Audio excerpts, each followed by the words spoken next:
they won't work like tax mitigation and stuff. So the city taxes support of my bonds. It could be different. Okay, so like when large municipal like non-municipal large building in like our city owner is like, oh, you're taxing me too much, so hey, but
Awesome. I'd like to call this meeting to order. My name is Councilwoman Sue Anderswa. And it is it's October 25th, and this is the October Special Committee on Environment and Resiliency. Clerk, please call the roll.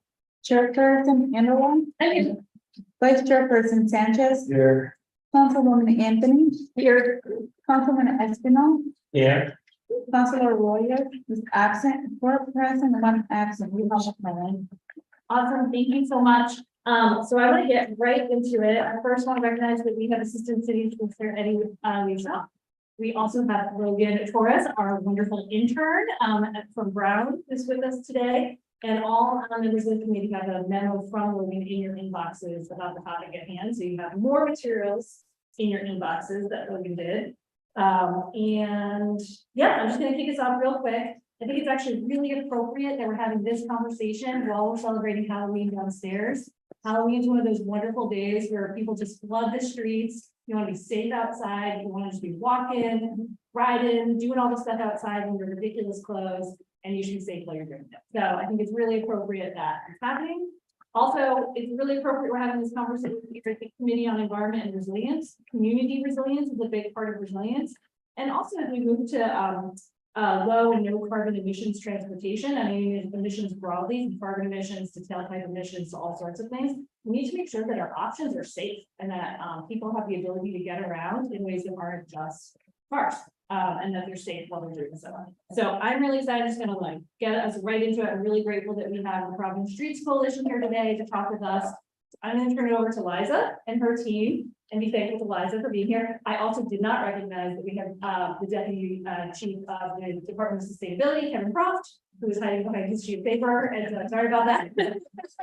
He is also with us. I'm excited about that. And so I'll kick it over to Liza. Take it away.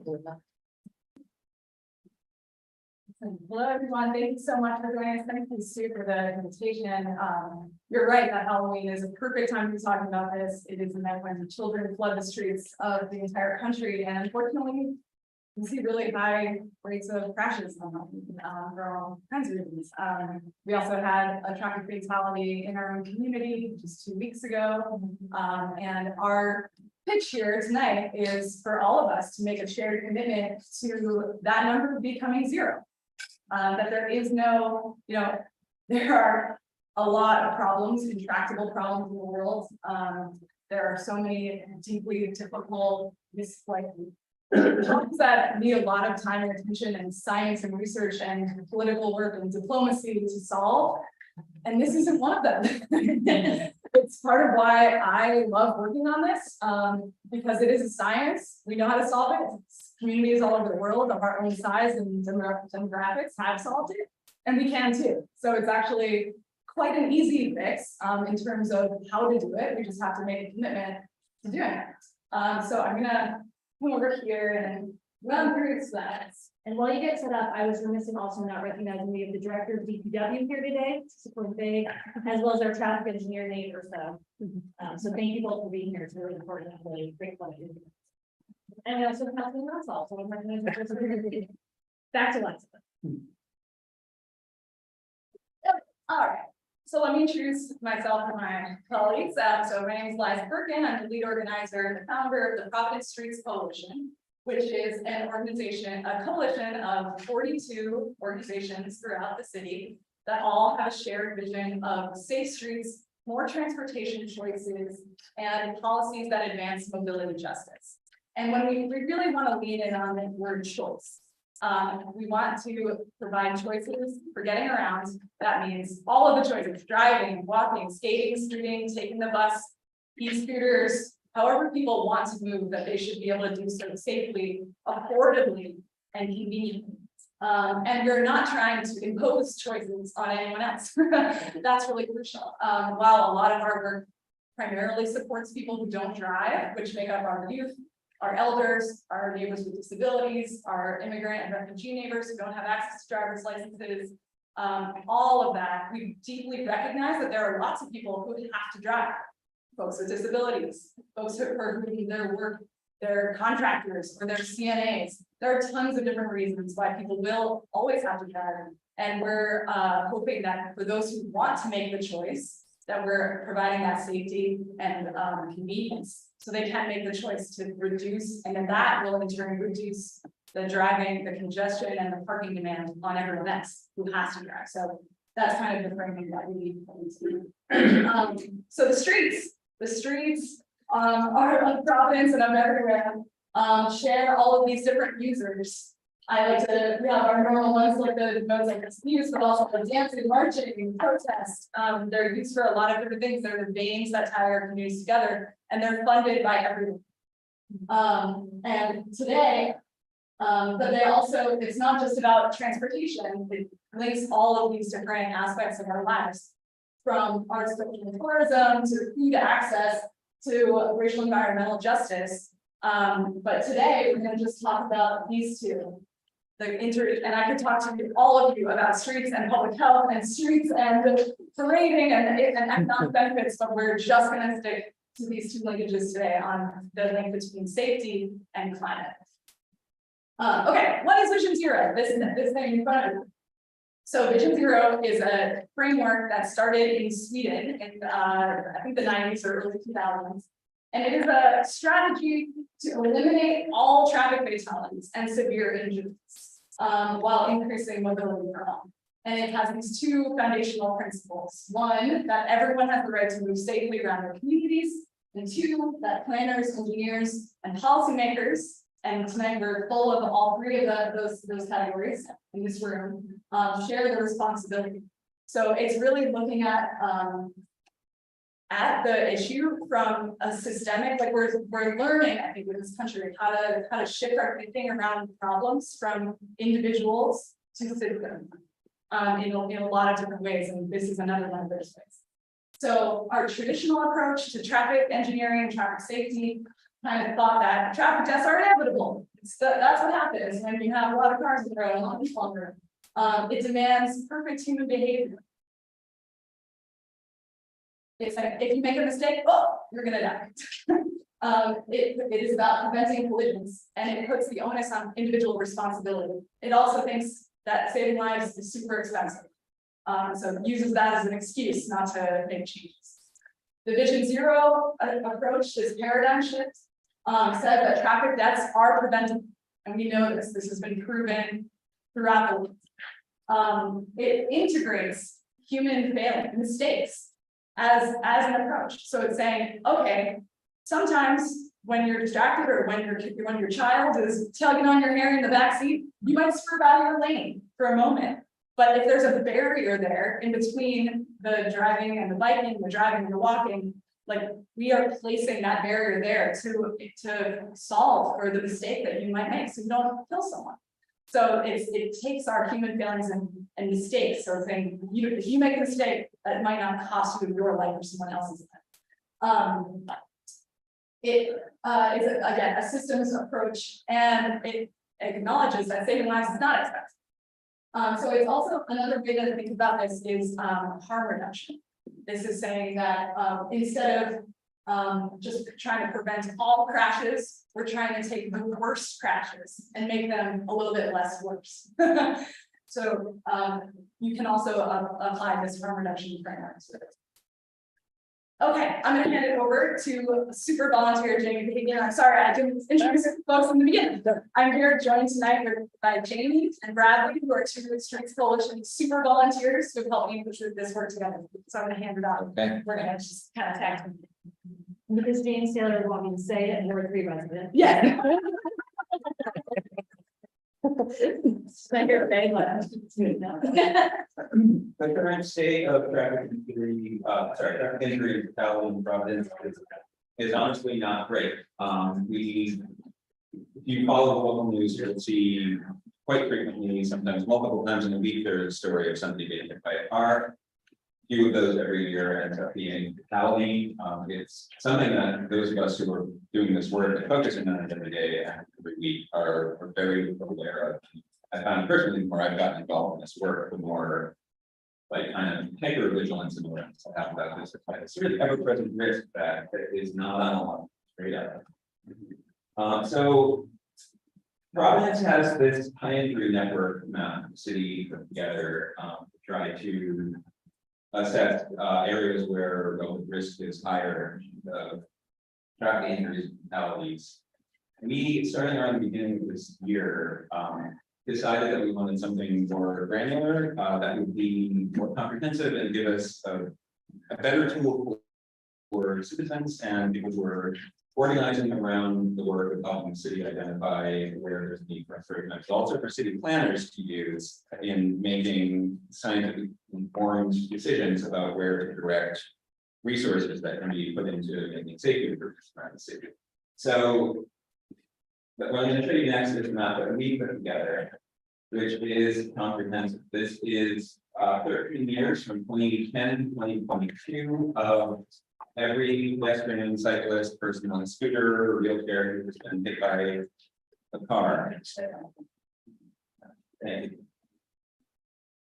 You all are the first to see this. here on the This is the result of 6 months of volunteer work that normally PhDs and full-time staff do. Yeah, the state of Connecticut does something similar. Staff of 23 full-time people. That's a conversation with them for guidance on how to go about this. And we did this with a small band of volunteers.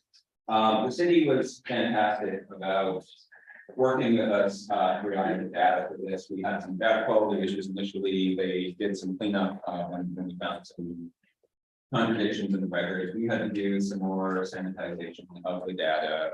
Police records are by their nature apparently flawed, just in terms of we've got hundreds of people collecting and entering the form, and mistakes are made this is the best effort to clean up the errors and contradictions and map where pedestrians and cyclists are hit by cars in the city. I'm going to just kind of walk you through some of the major features, but I would encourage you to look at this on your own time. It's on the Providence Streets Coalition website and probably linked right in the handout. Yeah. And the handouts will be on the portal, right? Yeah, so people didn't get it. So we have this overview map that gives a breakdown by pedestrian and bicycle crashes and broadly by injury category, non-fatal injuries, no injury, fatalities. There are some filtering capabilities in this map. So for instance, if you want to see collision type, bicycle, blue points, and then if you kind of zoom in, this is kind of a great way, I think, to look at this and say, well, if I want to figure out where we need more bike lanes in the city, like where is the greatest concentration of bicycle crashes? We have a breakdown by neighborhood. We try to get very granular in terms of location. So there are a few different sort of filtering difficulties for location by neighborhood, by ward. Each of these three maps also sentence block. Yeah, so you can all see where the crashes are in your own ward. And you can go in and see what caused them and, you know, what the police data say about each of the crashes. And you can filter by year to see how that's changing over time as our infrastructure and road use. You have breakdown by injury type here. So this is based on the police department's categories for fatal, incapacitating, non-incapacitating, complaints obtained, or no injury. And you can sort of filter to see that map spatially. One thing that I find interesting is that if you show only crashes with injuries, the map changes basically not at all, because 88% of these crashes involve actor being injured. I think that's worth pausing on. Every time, every one of these points here in this map represents a person who was hit by a car. And in a city of 190,000 people, this is roughly 3,500 crashes. That equates to over a 10-year average, like roughly a 1 in 60 chance of being hit by a car here in Providence, which for me was a really surprising outcome. It's just as a statistical odd being moved to the city. Obviously, that's not equitably, that risk is not equitably distributed by neighborhood, by socioeconomic class, and by mode of transit. But I think the biggest takeaway that I would like you to walk away from this map is that if this is the last 13 years, this is more or less what the next 13 years can be expected to look like if we don't do anything. And if we make a somewhat aggressive commitment to like really shift the paradigm and change our mindset around what's violence, this is the harm that we are able to eliminate or at least severely reduce. And each one of these points, if somebody's had a life-changing injury or a traumatic incident that may impact their sense of safety for the rest of their lives. It's a driver who's had some form of trauma, which may stay with them. And this is what we're trying to fix, right? And we are trying to fix. Just one more thing I want to show on the map. Over. Is we also have hit and runs map. And this was something that really surprised me. Is that once in red are hit and runs, it's almost 30% of the accidents and there are crashes in which driver hits a pedestrian or cyclist. The driver drives away, and we, in most cases, never know who did it. And there are a lot of reasons why that might happen. There are a lot of incentives to drive away from the crash. Some of them are, license status, registration, insurance status. Obviously, there are socioeconomic implications in terms of who is in that position of driving around without insurance or without registration. So thinking in terms of holistic system-based approaches, this isn't just about road infrastructure. This is about, there's a law enforcement component to it. There's addressing the high cost of insurance in Rhode Island. This is something that we can make improvements on. So again, I invite you to all kind of walk through this map on your own time. There are a lot of filtering capabilities, a lot of stories embedded in here that I think with some thoughtful viewing kind of extract from it. And hopefully this will allow us to make better choices in the future. One last point I wanted to make just before I hand this over is, in terms of the many benefits of taking a Vision Zero approach or making a commitment to Vision Zero. There are these Safe Streets for All grants or SS4A grants from the federal government. We received one, I think $27 million. So the application requirements for those grants are closely aligned with Vision Zero principles. One of them is explicitly a political commitment to eliminating roadway fatalities on a specific timeline. We were able to get that last grant with, the commitment that we've already made, which is mostly in the form of Mayor Rosa making a commitment to zero fatalities by 2032. But as more and more cities sign on to this, like that's all those cities are our competition for future grants. So kind of moving forward and adopting this framework more widely puts us in a much better position for future grant funding. So I think that's also what I'm thinking. Want to take back to you or? Yeah, before you get back, can you put on the time and day one real quick? Oh, yeah. Because I wonder if this had to, we had Mary Hastings present to us a couple in August, and she does a lot of air quality monitoring, and one thing she was telling us, which folks might remember, is like from the tailpipe emissions time of day, you saw like a big spike, especially in the morning, everyone's trying to harder to work, that was levels still pretty low, so when all gets caught there, so it would be interesting to see that morning or evening, it's like especially that. Yeah. And there is obviously some difference, and depends on the. What's that? I was also like, it's also dark. Yeah, there are a lot of factors going there, and it depends on where you go with the cutoff at the different times. Yeah, that's an interesting view. Well, actually, I think so. You see this afternoon. Oh, yeah.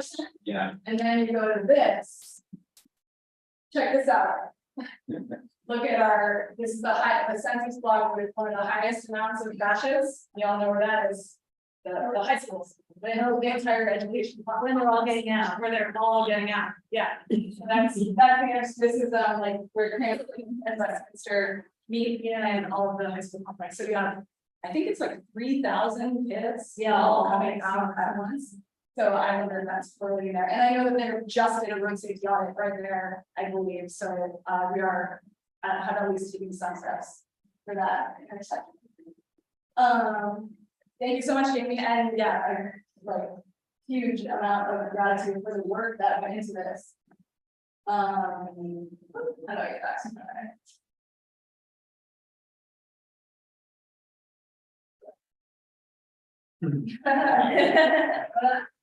Is We it, can get back to the. is it under the tab on the top? Oh, here. Oh, there you go. Okay. So, yeah, okay, so as Jamie was saying, these are the 90 odd cities that have signed on to be part of the Vision Zero network, which is a national network of cities that have signed up to this commitment and have like peer exchange and opportunity. There's a Vision Zero's conference that just happened in New York City this past weekend, where folks can learn from each other and make progress together. Okay, so I'm going to shift to the climate stuff. So how will the commitment to Vision Zero support our climate and sustainability goals? So first, I'm just going to recap what we have already committed to. So I think most folks may know that the transportation sector is responsible for 40% of emissions statewide, and in Providence it's lower, it's about 30%. That's because we have throughout Rhode Island the highest percentage of people who are walking and biking and taking transit already, but we still need to make that number drop dramatically over the next decade to get to zero. So here's what we've already committed to. The climate justice plan, we have a target of an 11% reduction in vehicle miles traveled. So that's all the miles driven by all the cars, by all the drivers, and 20% by 2050. We also have an electrification target in there, which is important. I'll talk about next. And an increase in the number of employers in Providence that are offering Road to EcoPass, which is a really good incentive to get folks onto transit. In the active climate, we have the commitment, the statewide commitment is net zero by 2050, 45% below 1990 levels by 2035. And by RIGA and PC Force own admission, there was in the paper this week, we're not on track to meet those goals. So that is like Providence is already leading, and we can step up our leadership even more on the state level and show the rest of the state how it's done. Okay, so there are lots of other reasons besides just climate, to make these changes. So we also are dealing with a ton of traffic congestion issues in Providence all the time. Yes, everyone hates traffic. It is the worst. Here's the space required to transport 60 people by bus, bike, or car. In this one, you have to imagine that the people are on the bikes, so it's actually and then here's the space required for, 60 electric or 48, whatever electric vehicles, or autonomous vehicles. So on the statewide policy, I haven't seen so much in Providence, but the statewide policy really has been like the approach to decarbonizing transportation really has been led by the electric vehicle, just like we're going to transition to EVs, and that will be great. And that is a very important solution for the suburban and rural communities, but it's not the strategy. It should not be the primary strategy in Providence for a bunch of reasons. One is that space issue. EVs are going to take up just as much driving and parking space as we currently have now. They also weigh approximately 30% more than regular cars, which is going to, since folks across the state are driving onto Providence roads, like we have the most heavily trafficked roads, that's going to just deteriorate our roads and put a huge burden on our taxpayers to have to deal with more and more potholes caused by that extra vehicle. Really crucially, it's more dangerous because they weigh 30% more. If you're getting hit by, it's like 30% more weight. And then the cost. So like it's just an inequitable thing to say, oh, the way to do this is that everyone has to buy a new car. So like we know that Providence residents can't afford that. And that's why that it shouldn't be our primary strategy when we're thinking about decarbonizing transportation in our city. What we really need to do is support these affordable ways of getting around, which means walking, biking, taking transit as the primary strategy, and then support residents who can't afford and who do want to get EVs. That's so awesome and shouldn't be discouraged, but should be secondary to the other strategy. So why don't people walk and bike and roll and skate and scoot for everyday short trips in Providence? Because safety. That's the primary reason. These are stats from a poll. So in 2019 and in 2021, the Providence Streets Coalition paid for scientific, political polling to understand Providence residents' opinions around transportation and traffic issues. We worked with two totally different companies, one before and kind of after / during the pandemic, and had some really interesting results. And anyone here is welcome to see the full poll. It's on our website. Ask for help. I'm happy to send it to you. And what we saw was that 80% of Providence residents believe that developing alternatives to driving is the best way to solve the traffic congestion issues. Like people aren't dumb. They know we can't ride in our roads. They know we can't, they know that we need alternatives so that you don't have to depend on your car for every single trip that you make. 70% of people want to ride a bike more often. That was in 2021, that was up 12% from 2019. And then 63% of people asked, do want a protected bike lane network, despite taking away parking. Okay, so now I'm going to hand it over to Bradley, who's going to talk about how Vision Zero has played out in 3 different cities around the US.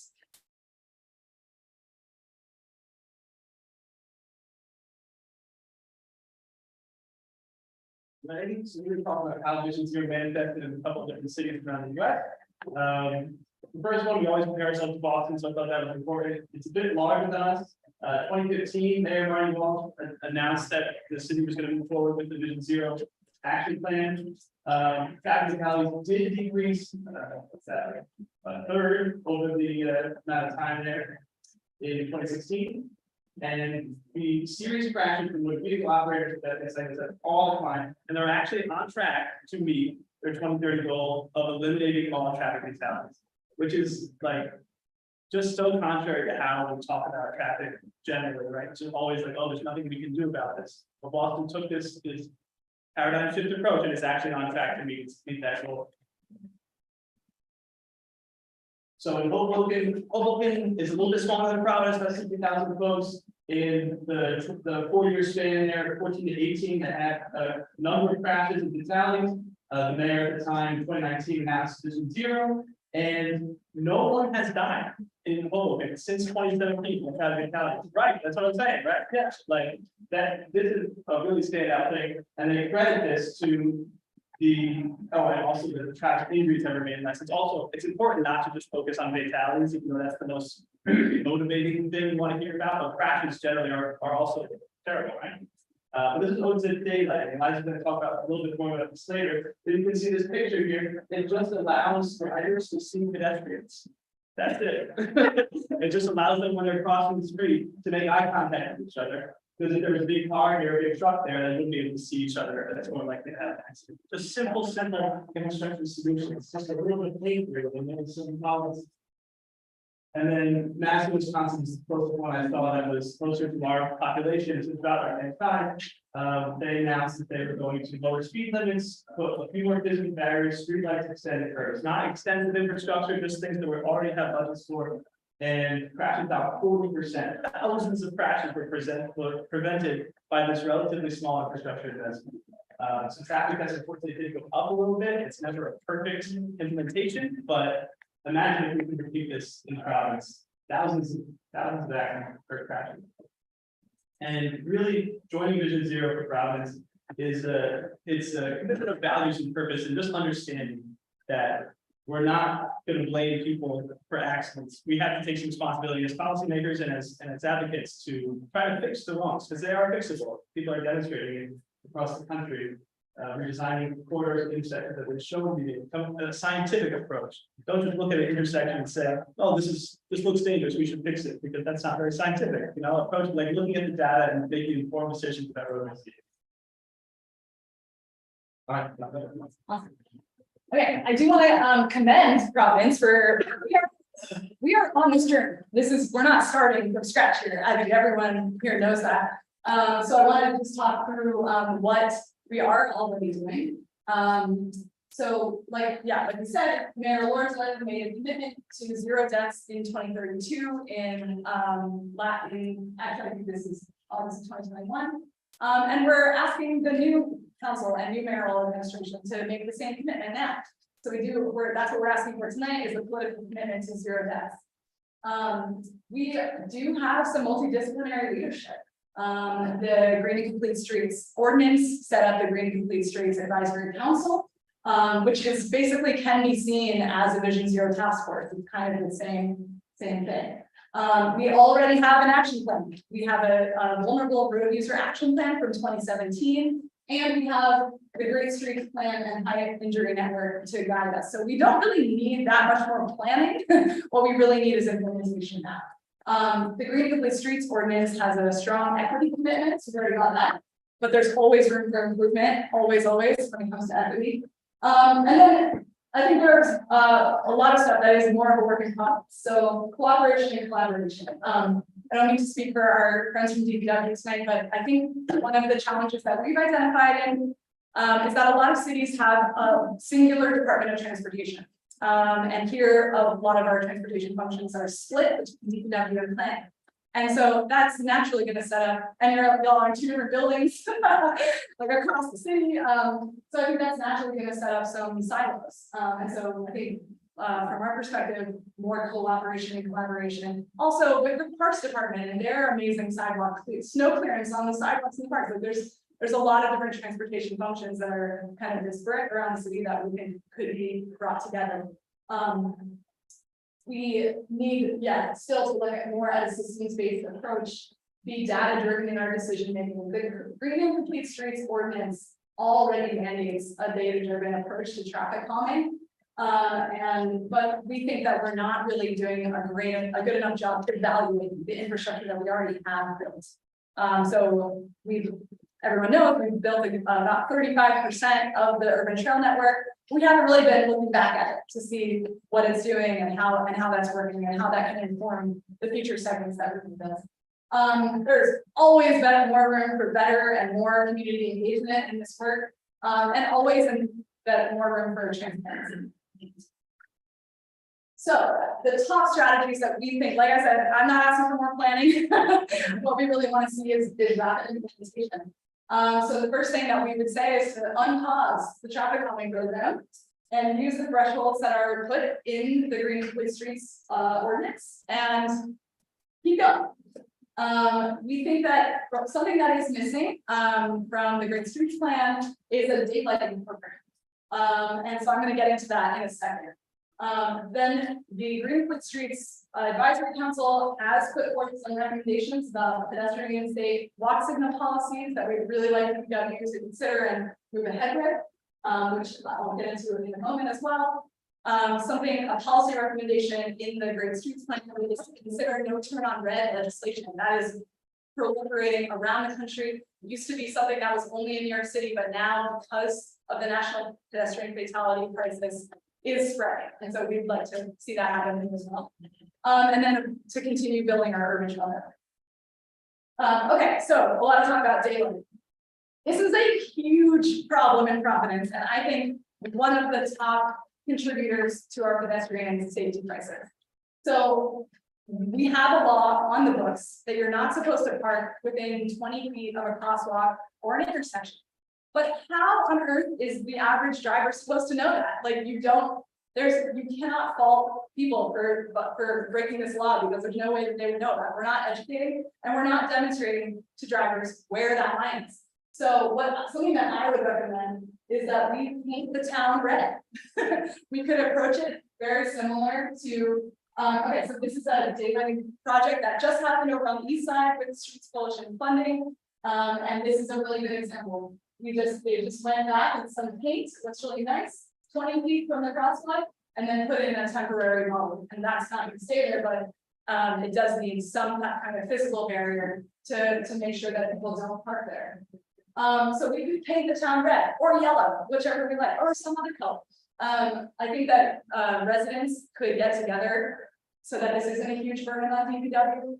We could just get gallons and gallons of paint and get together, just like the neighborhood planting program, how we're out planting trees together in community. We could be painting our curbs to let people know this is where you can park, this is where you can't, so that people aren't encroaching. Like even me as a driver, sometimes I'm like, okay, I know I don't want to particles this crosswalk, but what's 5 feet? What's 20 feet? What's 40 feet? Like, good stuff. So we actually need to help drivers, like do the right thing. So it could be as simple as red or yellow paint on the curb with some bollards, or we can, continue with the wonderful work of our ACT asphalt art for projects that we've already been doing. So that's daylight. We really recommend a daylight program. Pedestrian safe signals. So leading pedestrian intervals is when you give pedestrians a head start to get into the crosswalk. So it's usually 3 to 7 seconds, although we've done that on North Main and seen that it's not long enough. It depends on the context, but what we need is these LPIs everywhere, all the time. So I'm gonna play a really quick news story that'll talk a little bit about this problem. This is from us. Well, I don't know if we have audio.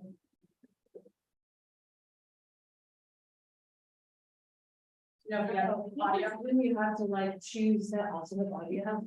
Okay.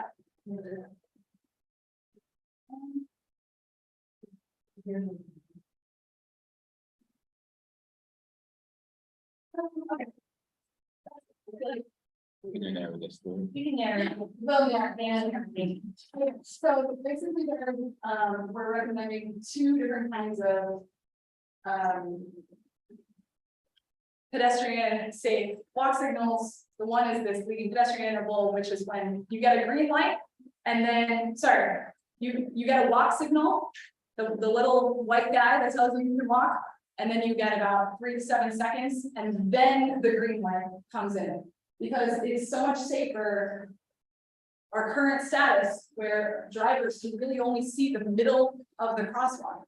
So if you are stepping off the sidewalk at the same time that the drivers have a green light, they're not going to be able to see. So the leading pedestrian interval, what it does is it helps people who are crossing get into the middle of the crosswalk before drivers are allowed to go, so that the sight lines are better. This is all about increasing sight lines. And Just for clarity, so that would be the turning traffic, that would be the hazard, not the one coming straight on the crosswalk. LPIs. And concurrent versus exclusive, so that's where there's just way too many intersections in Providence where pedestrians and drivers are crossing and in the intersection at the same time, rather than having exclusive pedestrian phases where no cars are moving while people are crossing. And there was some talk about this during COVID, you know, some of them changed, some of them changed back. But we really just need to look at this from a data-driven perspective and proliferate.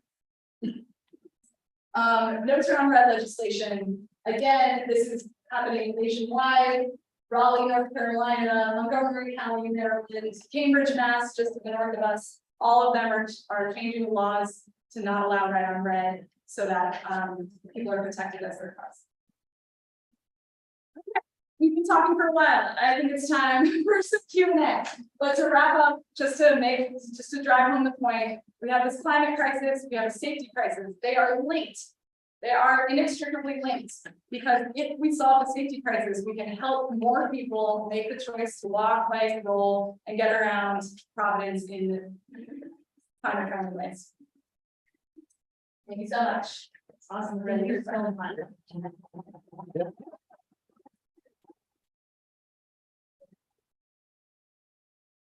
I want to thank all of you guys for the presentation. I know we met ahead of time serially at my other office at 7 Stars.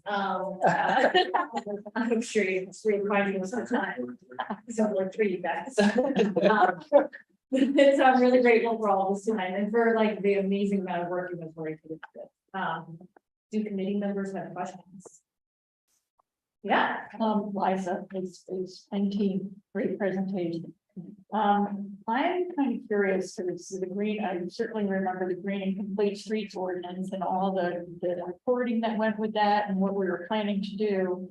And I'm a little sad to hear that we haven't been able to implement a lot of that.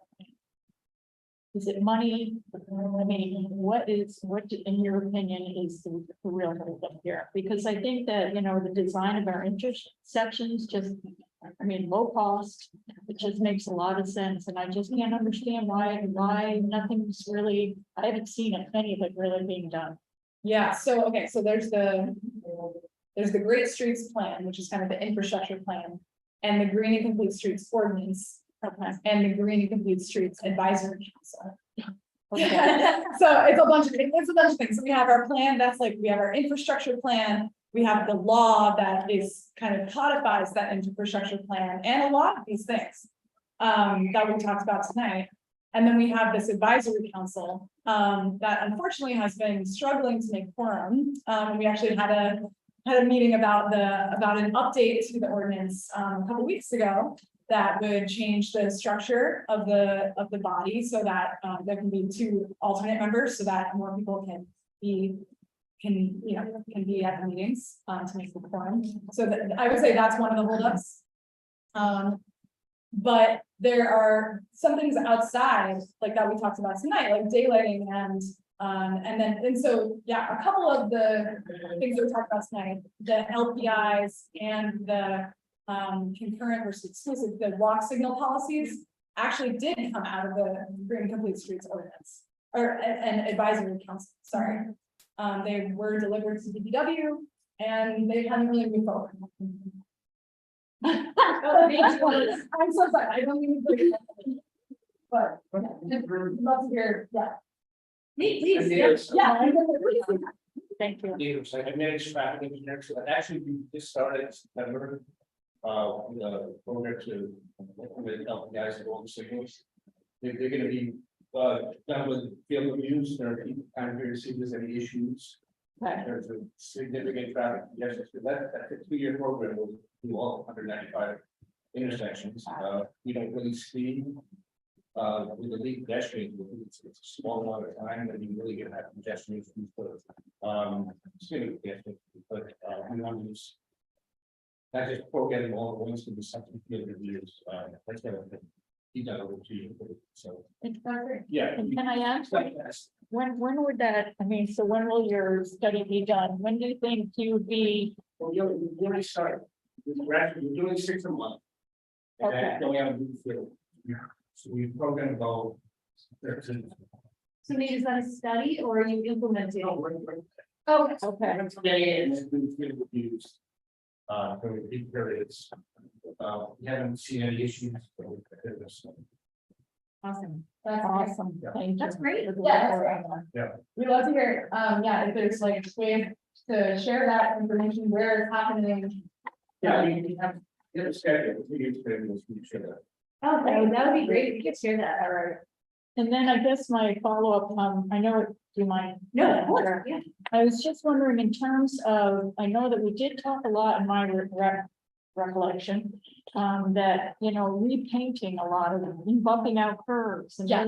really, you know, trying to figure out, especially at very troublesome intersections, how, you know, it seemed to me that I think was, you know, a great idea. Where is that? Where is that? Yeah, and that's probably a good question. I know that, Mayor Smiley put, a bigger focus on pedestrian safety into the city's budget, and I heard that there's gonna be more money for sidewalk reconstruction, which is awesome. Sidewalk condition is important, Right, for but it's sure. more redesign. Yes, but Of redesign, intersection. yeah, yeah. Nate, is that something that you guys are working on? I mean, generally, we have some resources, to do safety projects around the city, that's really something we can consider. I think, you know, if you gotta do daylighting, I think you can be more effective and get actually physical follow that. They're not terribly expensive. I can just do anything. Need something that they may adhere to that, but I don't know. Yeah. But we don't have necessarily a program. To do that. I mean, it's what's this? And it's. You do or don't have crossroads, lots and intersections. I'm sorry, what did you just say? Just think this, unlike the LPIs with the actual program and the schedule, we do it all singles. Yeah, You know, if you're talking about delaying and crosswalks, intersections and so forth. That's quite a bit of a investment. So I mean, you know. Yeah. But I think just painting, I don't know. Okay, that we do, I mean, you know, signing would be the next step. I really think you're gonna need this. Yeah. Something in the parking paint. Or shoulders. A lot of cities, Yeah. a lot of cities are just using boulders. Just Right. big rocks. It's. Welcome to daylight. Yeah, for daylight, yeah. Yeah. The same exact kind of rock that is like blocking on the pedestrian bridge. Where like those, Yeah. like those exact same kind of boulders, they're just using to daylight intersections across New York City right now. Yeah. Yeah, it's, you know, it's quite a few, once you try to do this. That's why we thought to maybe try to help with painting some of them, and then with the high crash ones, putting some kind of. Yeah. Certainly want some of that in the front. High condition areas. Heavy vehicle crashes. Et cetera, we start with those. Thank you, Madam Chair. Nate or anyone that might know. As you know, Broad Street had been a area, a street that were many accidents, thousands of accidents throughout the years. And many of those being fatal.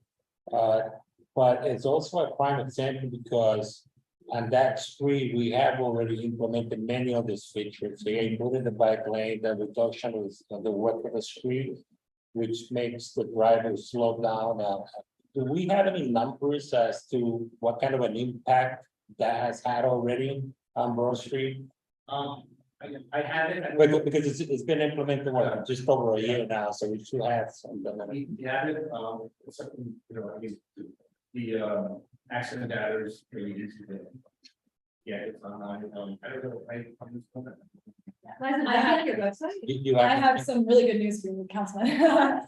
So currently, the planning department and the Streets Coalition have a joint application into Tufts University.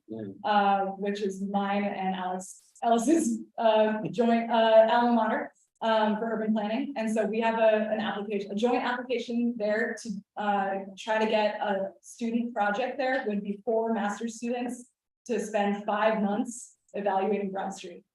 Yeah, and to come up with an evaluation plan for the entire urban trail network but using Broad Street as an example of how to make the best of that, like how to get the numbers and how to make sure that it's not just quantitative, but also qualitative from the people. And so we're like, right now, I think we got it in the bag. I think we'll find out in like the next month or so, and then it would happen from like January through June of next year. It's a semester long project, or January through May of next year. So I really hope, because I think that we're not doing enough evaluation of certain projects, and so we know that Broad Street really needs it, so that's why we put that. But also additionally, we will update the crash map in early 2024 Yes. with this year's data and continue to do that hopefully going forward. So that as as time goes by, we should be able to also just kind of filter and see before and after when infrastructure changes are made. That'll be beautiful, that's perfect, but can we just give Providence Police a call and say how many accidents we had last year on Broad Street? That that could be an immediate guide as to how effective this is. Yeah, I mean, their data is online, so. Yeah. Because I personally have not heard of many accidents down there. So, if I was gonna make a quick judgment, I'll say that it's working. And also, do we know what the average age of Providence residents is? And the reason why I asked that is because I wouldn't expect a 70-year-old to be on roller skates. So. I don't know, I live in San Francisco, New York, you would. Probably, or Nate and I will be on roller skates. Would that be interesting? Like, what's the population average age to see what our goal will be? Probably take that into consideration. That number. Okay, absolutely. We also probably get it, not right now, but. we can follow up. That sense of strategy.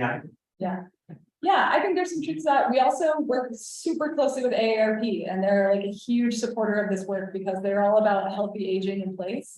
And like they were a major funder of the Hope Street Urban Trail. They recognize like how important it is for older folks, especially like as I think nationally, like the average is somewhere around 75 when you start becoming more transit dependent and less likely to drive.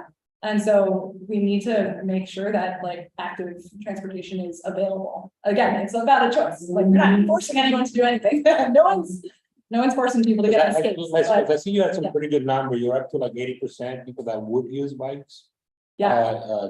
But the question is it gonna grow higher than that? What percentage did you reach of people that would actually have the ability to be on a bike? Yeah. Because some of those numbers may never change because of the age factor. So that's why I feel that it's important to know. Somebody said something back there. We will almost be a public comment. You're so close, yeah. That was good. Thank you so much. Thank you. Awesome. Do you have any questions? My only question is, thank you guys so much for the presentation. My only question is, do you guys have any data on the effectiveness or numbers on the no right on red policies across the country? That's a great question. Not offhand, but we can. Find it. Yeah, great question. Yeah, we'll get those numbers for you. Any other questions? Can I ask? 100%, yeah, it's over here. The unpause the traffic calming program. What's that all about? Like, I mean, is that bike lanes or what is that? I just Speed bumps. That's mostly the speed bumps. Oh, thank you. I didn't know. So I had to hear. I should know, but I wanted to hear that. Okay, all right. All right, thank you. Yeah. The program has been on pause since January, and we're hoping that it. Yeah. It's not, I mean, we put some rubber speed bumps in, and. We put some speed bumps, so I don't continue to collect that. Actually. Okay. I wouldn't say it's false. We keep on receiving comments, so we're tweaking the policy. Based on severity comments, and listening to them, and then, we got some pretty clean streets, and so like I think moving forward, we just the policy just keeps on getting tweaked a little bit. So it hasn't been finalized, but it's really not slowing it down. We're working to move all these traffic calming requests forward. So Okay, And we're gonna have more money for it than ever before because of change in the budget law, thanks to the council. okay. Yeah, I was just curious, is there thank you, Madam Chair, is there a model ordinance that you think would be useful for the no turn on right policy, just given the size and scale of Providence in particular? Sure, yeah, I'm sure, yeah, we can come up with that from, ask our friends in Cambridge. Yeah, Yeah, nice, yeah. yeah, I think that would be awesome, to see if there's a city that has, you know, similar size and scale and just how they implemented it. And Yeah. also how it came to fruition. I yeah. think that. I know it does like involve you know, a lot of signage. Yeah. A lot of signage and a lot of getting used to. So that would certainly be a With- budgetary implication for the council, but Yeah, I for think sure. it would be great to have some models to work with. Yeah, absolutely. And, okay, I'm sorry if I missed it, so are we a Vision Zero city? Like, No. what are we gonna do to get to? Sounds like the resolution. Yes, I believe a resolution from the council is what we're asking for tonight, yeah. I think I know someone. Actually, Counselor, you have a handout in front of you here with 9 components of a strong Vision Zero commitment. Yes, and this kind of corresponded to the slide where I was tracking the progress of what we had already done. Yeah. A lot of cities become Vision Zero cities, they're starting from scratch, and we're not at all starting from scratch, but we could put together a resolution so that this council and this administration makes that step. And what goes a long way is the unified voice there generally. Got it. great. Any other questions from the departments, sustainability or DPW? No pressure, I just want to make sure. No. Cool, well then, I think we're at the part for public comment. I know we already had one from the woman in pink. And for public comment, you can say your name, right? Your name, for the record. That's you, you're pink, right? Yeah, salmon? Yes, I just got this yesterday. That's great. Okay, my name is Alana Dooley, I live in South Providence, I also serve in the street council. Sorry, I'm not used to speaking in public. No, take your time. So I just wanted to say, like on the Broad Street thing, I bike and I also drive on Broad Street. I hit someone with a car on Broad Street, after the bike lane was built, and there's a lot of issues that are not fully resolved on Broad Street specifically that would be solved by daylighting, like people are always parking really close to intersections. Have you ever used a bike lane on Broad Street? I have Have you not, I'm not, but I'm always driving on there. You want to borrow my bike? So you can- Let's do it. I can ride a bike. So I don't like, just so you can kind of see how it is, so a lot of those corners are really dangerous, and like when I'm in a car and when I'm on bike. Even though the bike lane is there, which is definitely a big improvement, there's still like no visibility. Like the corners in front of Sanchez Market, in front of La Dorada, and like several other corners on Broad Street, people are always. Blocking the bike lane is something I see a lot, or they're blocking the actual corner. They park right at the You corner. cannot see Yes. it on the corner, so I've been hit, and I've also hit someone else because of poor visibility, like on these corners, and I, as a driver, when that happened, obviously feel really bad about that, I'm a very cautious driver, and luckily the cyclist was not injured. And like that design is just, there's a lot of like missing pieces where dollars would help, where daylighting would help, where I think those corners could be safer. And I've only started biking during COVID, but when I used to drive everywhere and I would like run to a store for 5 minutes and I just like parked illegally and I was like, oh, it's just 5 minutes, who cares? Mhm. I honestly, I was not thinking that that could hurt somebody, like I was not having the perspective that my car blocking the visibility of other people, and obviously now like with cars being like so huge, it's a serious issue. I was not having the perspective that I could hurt somebody. And now I think very carefully when I am driving about where I'm parking and how I might cause harm to somebody, especially because I did cause harm to somebody once and I like obviously still feel good about that. So the bike lane, big improvement, but there's a lot of missing pieces that still need to be done. And I think like bollards, more protection around, like, I'm not a transit expert, but I think there's a lot of ways that we can make the Broad Street bike lane safer. And then just that this is more like a general comment on like vision zero as like a philosophy. But I was just thinking about how like, okay, you guys remember like 5 years ago when there was like an E. coli outbreak? Okay, and like no one ate romaine lettuce for like a year. And everyone was so fucking scared of lettuce, like no one touched lettuce. And like 5 people died, it's like nothing. And like in like we have 40,000 people that die every year, and we just like we're not pulling cars off the dealerships the way we pull lettuce off the shelves. Where we act like it's not a big deal that like all this, okay, but it was a good comparison. But like we're like the point is that we like brush it off like it's nothing, and I just don't think that that's the right philosophy to take about human lives. In general, like I was just hit by a drunk driver and I'm injured and I've been on ILL work for a month.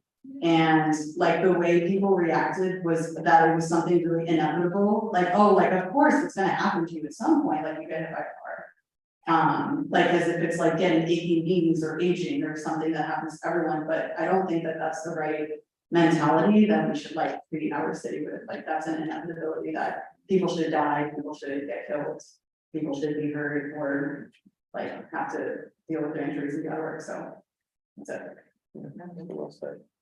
I just want to chime in too, that the Vision Zero comes before bollards, it comes before daylighting. It's just the commitment to the idea that we can do something about this. It's not an inevitable thing. So even no matter how you feel about bike lanes or anything, it's all we're doing with Vision Zero is just saying that this is something that we can fix. Madam Chair, if I could just add to her comments, which I find very interesting. There is a serious issue on Broad Street with the parking to the corners. It's extremely hard when you have a vehicle making a turn and a vehicle exiting the road. So you're probably familiar with Farragut Street and the banks. There's a restaurant there and there's also a print shop, and there's usually cars parked on both corners. It's extremely hard to get through there. And I've seen accidents happen there. So that is a serious problem, and Nate, please take note of that. You know, the people parking to the corners on Broad Street, we gotta do something about that. Didn't we put some, You put the signs, yes, you did, you responded quickly, put the signs up, but they don't obey. So I don't know what it is that we gotta come up with. They park on the top of the sidewalk, here, there, and you can't get in and out. Yeah. It's a serious issue. I mean, rocks are cheap, right? As a quick, easy thing to implement that doesn't cost a lot. Yeah. yeah, I mean, you know, it's flexible with bollards. Yeah, some of the stuff. How about if we paint something, some lines there so they can actually see you're not supposed to block it, Put something Physical. physical. or something physical, yeah. They don't listen to signs, they're probably not gonna listen to me. I seen some no parking signs, so no parking to corner taken out, that are being removed. Oh, like residents? I'm sorry. Yeah, Oh, so those are missing? Okay. yeah. All right, thank you, Madam Chair. No, thank you, Councilman. Yeah, Richard. Yeah, another comment. Christian Russell, I'm the Ward 3 coordinator for Providence Service Network. We work a lot with Liza. Thank you, Liza, very much for this presentation. Really support this idea of putting, a stake in the ground. By the way, Elaine, I want to say that I was actually very much in support of your comment here. I think our normalization of traffic violence is a serious problem. Because contrary to what people think, traffic deaths are actually going up in the United States. They rose sharply in 2020, 2021, and in 2022, they were about even. And particularly pedestrian and cyclist deaths have been increasing since 2010. Cyclist deaths are up 50%. Pedestrian deaths have been rising steadily since 2010. So not only is it a problem that we've normalized people being hit and maimed and killed on our streets, but it's actually getting worse. And it's getting worse in part because we have these giant monster SUVs, and it's getting worse in part because of cell phones. But, the truth is that we're not powerless to do something about this. This isn't, people dying on the streets is not an inevitability.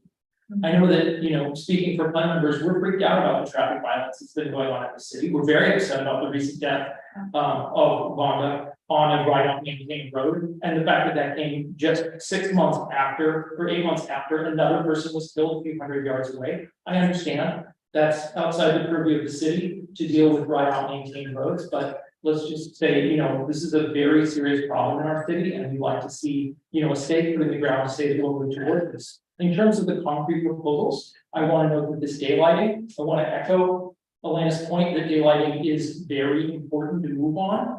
I say this as someone who recently got into my first bicycle on bicycle accident because of daylight. Because I was coming out on the east side from an alley that I normally go down, there was a giant SUV blocking the way, I couldn't see around it, and I got hit by anybody. Now, because this was bike on bike, there weren't any serious injuries. Very unlike the accident I got into a few weeks before, where the giant SUV destroyed my partner's vehicle, and where people were injured. So, but this, you know, this issue of cars being parked at the intersections, it is very dangerous. I say this as someone who's been in an accident recently because of it, and I'd like to see us prioritize that if we do move forward. But obviously, the first step is Vision Zero, and you know, we strongly support that. Thank you. Any other, yeah, oh, so again, you got it. Yes.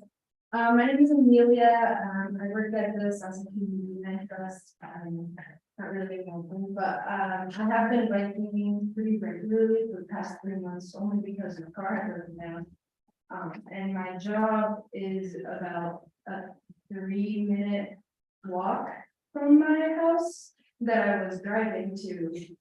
Simply because it was convenient, and that's just what people do. When I was on my college campus, my friends and I would drive the 10-minute walk every single day to go to work together, because walking and biking is just, who does that? Nobody does that, right? So I think it's simply because people don't have the resources, they don't have the bikes, or I'm saying the streets are for cars and the sidewalks are for walking, and there's no sort of differentiation for any of that. And it really, like people were saying over here, it leads to a lot of carelessness. And I also wanted to point out that you have someone who has been, or someone's family member in a car accident recently, someone who has also been in a car accident, has hit someone, and I'm also someone who has hit someone in a car, not even that long ago. And I just think we are saying this is really, really important, so, yeah. I could say a million more things, like, I have my coworkers that tell me, I can't believe you bike every day, like, that's so dangerous, I would never let my kids do that. I could go on, but I know everyone here is on board, so. Thank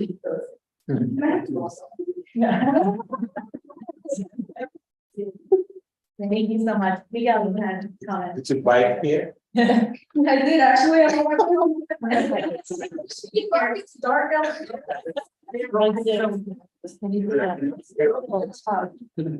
Chat, can't hear that. Yeah, I just. Come in. I don't know.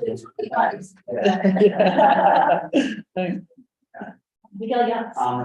Hi there, Miguel Youngs for the record. That was a great presentation. I have a question about the map. I noticed you said you unveiled it here for us now, which I'm very with the privilege to be here for that. When will it be open and accessible for the public? And I work on the policy. I work with the policy team on that temple. It's incredible tool for I think anyone interested in policy. And also I've been walking and biking around Providence like my entire life, so that'd be helpful as a pedestrian too. So when will it be publicly accessible? Well, what, you guys can all have it tonight. But we're just putting together like a press package, basically, and it'll be out very soon. Great. Next week or two. I mean, but it is It's live. it's live, yeah, it's If live. you go to the Providence Streets Coalition website, it is linked.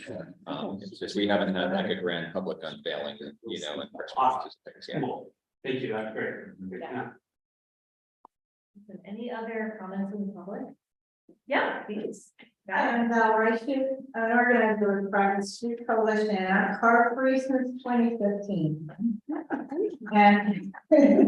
And I want to thank Providence City Council. You guys have provided leadership that I haven't seen anywhere else in the state for people like me who travel outside of a car. And I feel protected by you here in my city. I feel cared for, I feel responded to. Thank you. There's a special crosswalk I use all the time. If I ask Providence, green and complete streets. And they request that this put in, the guys are thinking anyway, and I really appreciate that. Everybody in the city government has been responsive to me as a Carson person. And tonight, cherry on top of this Sunday. Vision Zero, guys. Thank you. My gosh, you guys the best time of the night. Yeah. No one else. Right? Yeah. But did you have any other comments? I want to say, I was thinking, great. All right, Grant. As an environmentalist all my adult life, I find environment in half a dozen different categories: air quality, water quality, transportation, energy, resource recovery, recycling. I didn't recognize your name with your mask on. Yeah. Nobody's realized. Forever. I have plethora of thoughts, but I won't bore you with them tonight. I'm assuming you're gonna have another meeting or two before we move on. But I do want to make everyone aware, because it was paramount, and this is that there is a thought to relocate bus hub county planners for all streets come to halfway to the hospital, to Lawrence and Dyer. It absolutely makes no sense from any perspective. And so the city really needs to take the lead to say no. However, what does need to happen in County Plaza is the restructuring of the street direction and flow, because it makes absolutely no sense. If you're going west to east with County Plaza, you can either go straight down Washington Street or you can go down Fulton Street. If you're going east to west in County Plaza, you can do neither. You got to dosey go up to the Exchange Terrace or dosey go around to Westminster Street, come back. It makes no sense. What makes sense? And a minuscule amount of cost is to make Washington Street, that one block along County Plaza, 2 ways for buses.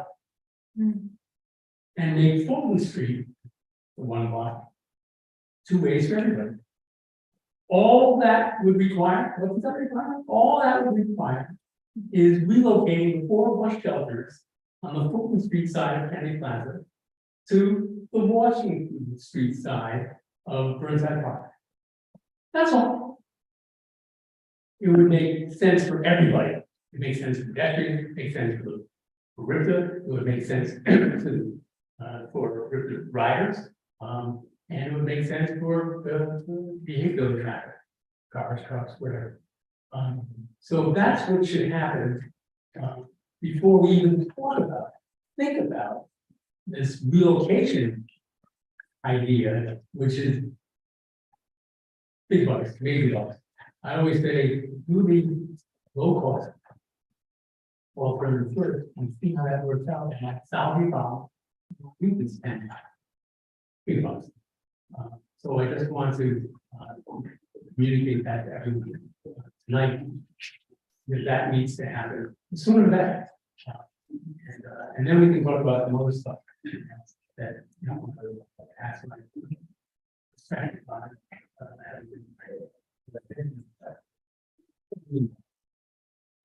thank you for your time. I'm happy to answer questions. Thank you, Brad. Yeah, so I have one question here for anyone who can answer it, but can you speak to also, because I think this is interconnected, speak to how the amendments to the green and complete streets ordinance will allow you, particularly when it comes to having a quorum, be able to facilitate this important work. I'm assuming it's going to move forward. and the other important work of the Green and Complete Streets Advisory Committee. This is for Liza or anyone who serves on. Yeah, I also, let alone take that. Yeah, basically, we just keep repeatedly having an issue where we are not meeting quorum. We need to have half the members of the committee plus one. To be frank, there are a few people that were nominated for this council who have young children and who bail on things at the last minute, which I heard is a thing that happens when you have a 2-year-old. I don't know, I don't have one. But I think it's a thing. And we also have someone on the council who's like literally never come. So we're just like repeatedly running into quorum issues where we don't have enough people to meet. And being able to have alternates would solve that problem, because it's pretty ineffective to have people plan a meeting and then get there and then not be able to meet because one person didn't come at the last minute. And we're just like generally too vulnerable to that problem. And then we're also, part of those recommended changes is also that if somebody has poor attendance, they can be asked to step down. So that's one of the other changes, which I think is fair. We should hold people accountable. This council is doing important work, that work can get done. Absolutely. So, and I just want to thank Councilor Andrew Wad, and policy staff, and also Etty for all of her hard work on the back end, working with your group to solve that problem. I know it's before the ordinance committee, and we're hoping to have a vote on that soon. So just thank you for all the important work that you're doing across the city, and hopefully that work can continue. Maybe a follow-up to what John is speaking of, but this strong vision of zero commitment, this does talk about a Vision Zero task force being formed, and I mean, is that, you seem to have a lot. No. That just fall under the council. Yes. So I don't think we need to do that. I think that our Green and Complete Streets Advisory Council would serve as that. Okay, good. I wanted to make that clear. Yeah.